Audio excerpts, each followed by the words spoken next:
اسماعیل بن جعفر نے بیان کیا، ان سے ابو سہیل نے، ان سے ان کے والد مالک نے، اور ان سے طلحہ بن عبید اللہ رضی اللہ عنہ نے کہ ایک اعرابی پریشان حال بال بکھرے ہوئے رسول اللہ صلی اللہ علیہ وسلم کی خدمت میں حاضر ہوا۔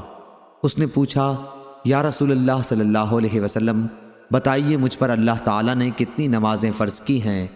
آپ صلی اللہ علیہ وسلم نے فرمایا کہ 5 نمازیں، یہ اور بات ہے کہ تم اپنی طرف سے نفل پڑھ لو۔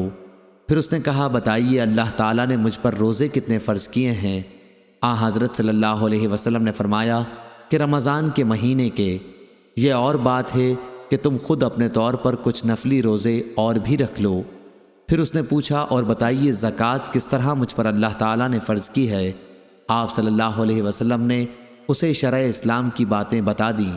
جب اس اعرابی نے کہا، اس ذات کی قسم جس نے آپ صلی اللہ علیہ وسلم کو عزت دی، نہ میں اس سے جو اللہ تعالیٰ نے مجھ پر فرض کر دیا ہے کچھ بڑھاؤں گا اور نہ گھٹاؤں گا۔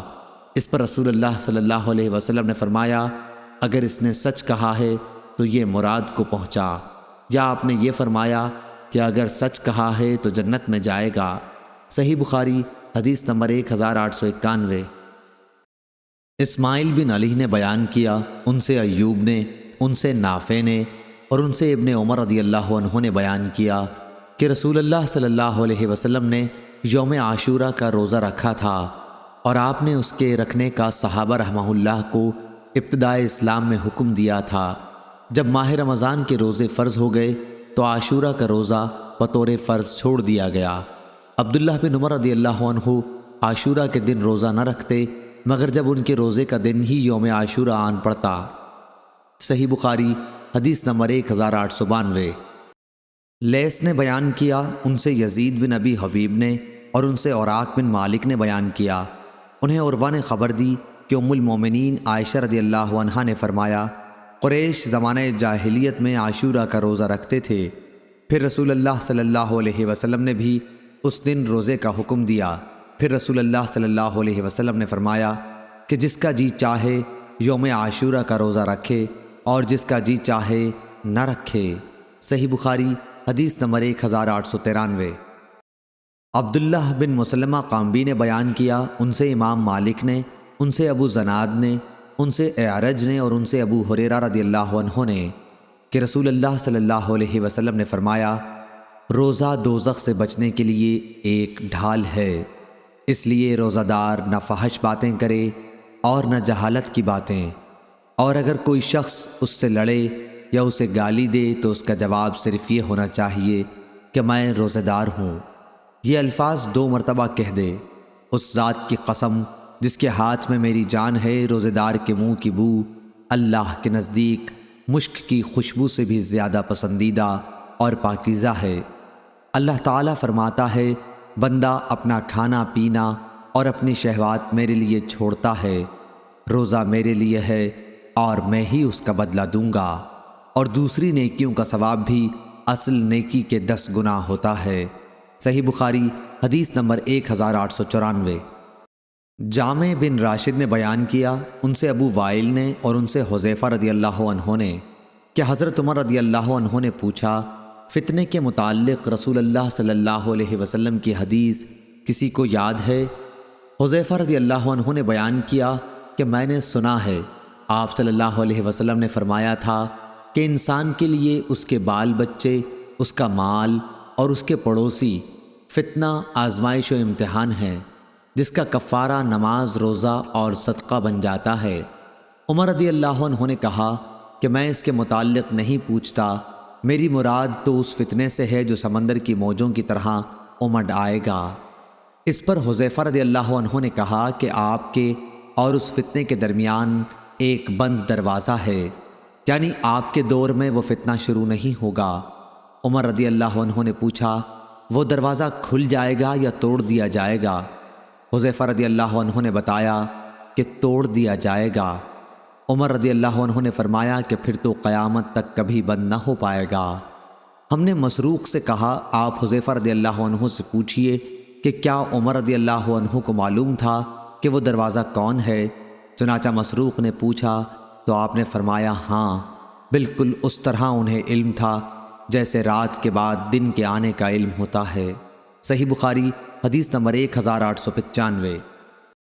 ابو حازم سلمہ بن دینار نے بیان کیا اور ان سے سہل بن سعدی رضی اللہ عنہ نے کہ رسول کریم صلی اللہ علیہ وسلم نے فرمایا، جنت کا ایک دروازہ ہے جسے ریان کہتے ہیں، قیامت کے دن اس دروازے سے صرف روزے دار ہی جنت میں داخل ہوں گے، ان کے سوا اور کوئی اس میں سے نہیں داخل ہوگا۔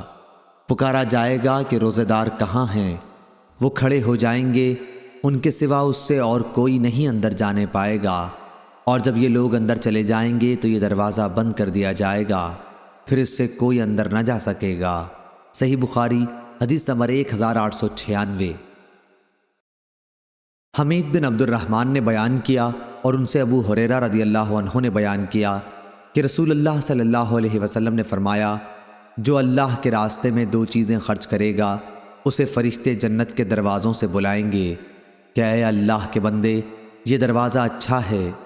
پھر جو شخص نمازی ہوگا اسے نماز کے دروازے سے بلایا جائے گا، جو مجاہد ہوگا اسے جہاد کے دروازے سے بلایا جائے گا، جو روزے دار ہوگا اسے باب ریان سے بلایا جائے گا، اور جو زکوٰۃ ادا کرنے والا ہوگا اسے زکوٰۃ کے دروازے سے بلایا جائے گا۔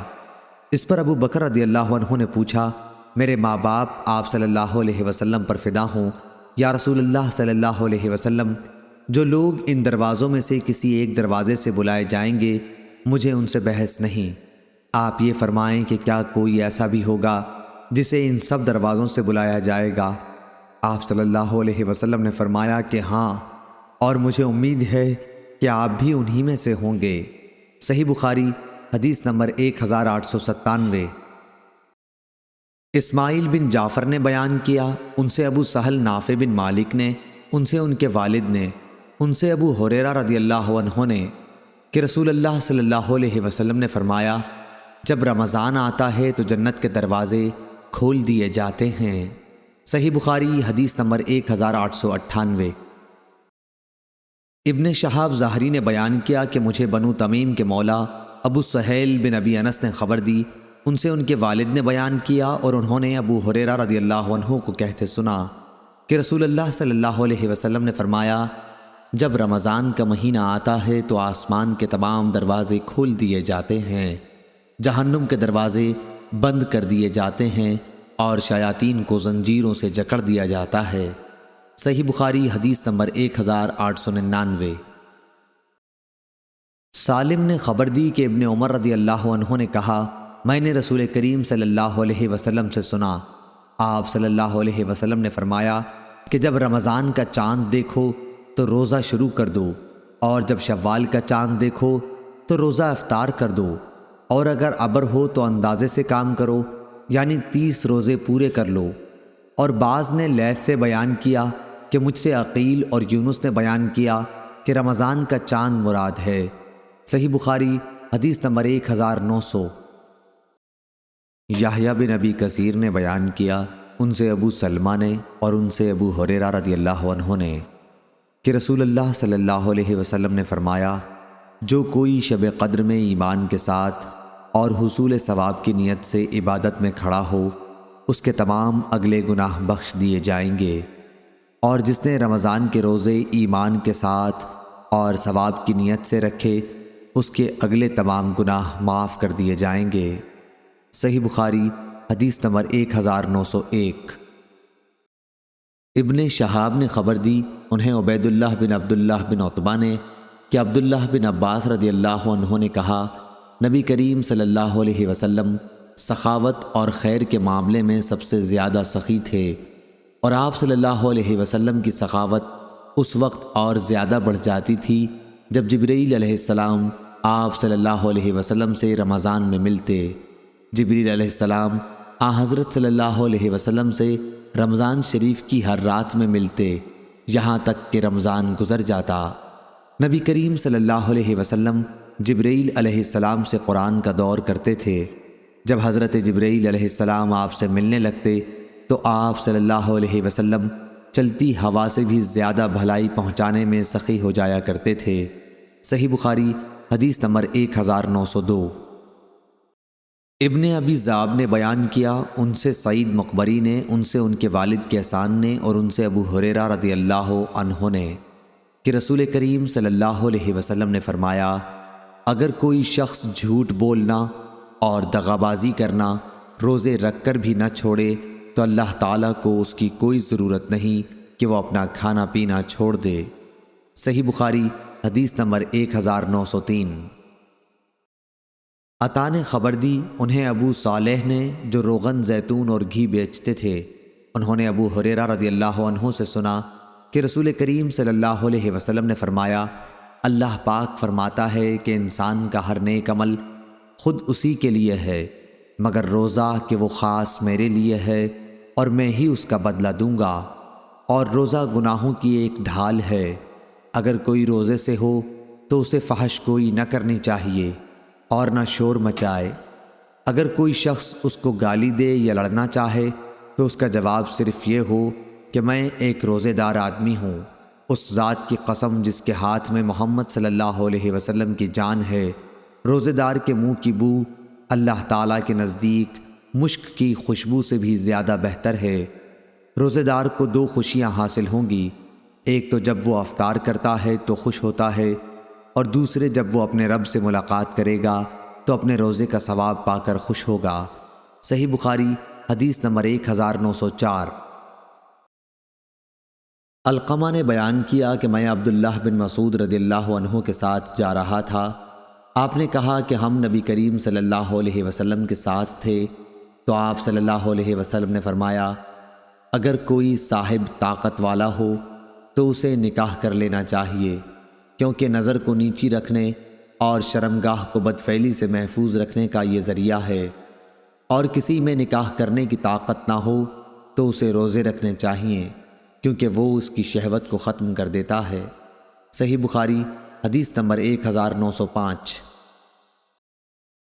عبداللہ بن مسلمہ قامبی نے بیان کیا، ان سے امام مالک نے، ان سے نافع نے، اور ان سے عبداللہ بن عمر رضی اللہ عنہ نے بیان کیا کہ رسول اللہ صلی اللہ علیہ وسلم نے رمضان کا ذکر کیا تو فرمایا کہ جب تک چاند نہ دیکھو روزہ شروع نہ کرو، اسی طرح جب تک چاند نہ دیکھ لو روزہ موقوف نہ کرو، اور اگر ابر چھا جائے تو 30 دن پورے کر لو۔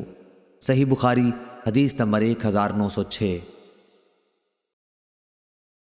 عبداللہ بن مسلمہ نے بیان کیا، کہا ہم سے مالک نے، ان سے عبداللہ بن دینار نے، اور ان سے عبداللہ بن عمر رضی اللہ عنہ نے بیان کیا کہ نبی کریم صلی اللہ علیہ وسلم نے فرمایا، مہینہ کبھی 29 راتوں کا بھی ہوتا ہے، اس لیے 29 پورے ہو جانے پر جب تک چاند نہ دیکھ لو روزہ نہ شروع کرو، اور اگر ابر ہو جائے تو 30 دن کا شمار پورا کر لو۔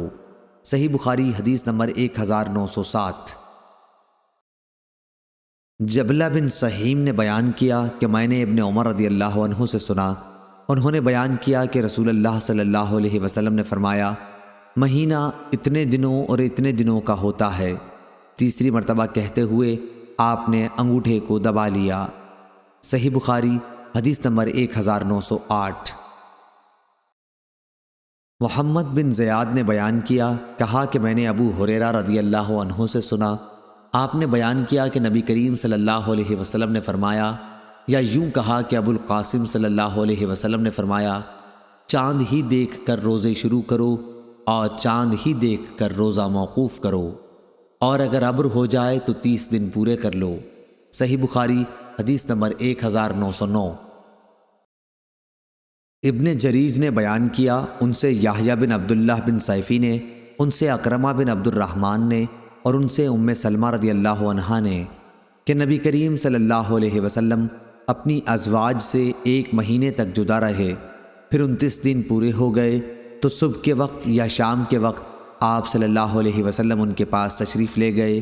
اس پر کسی نے کہا، آپ نے تو عہد کیا تھا کہ آپ صلی اللہ علیہ وسلم 1 مہینے تک ان کے یہاں تشریف نہیں لے جائیں گے، تو آن حضرت صلی اللہ علیہ وسلم نے فرمایا کہ مہینہ 29 دن کا بھی ہوتا ہے۔ صحیح بخاری حدیث نمبر 1910۔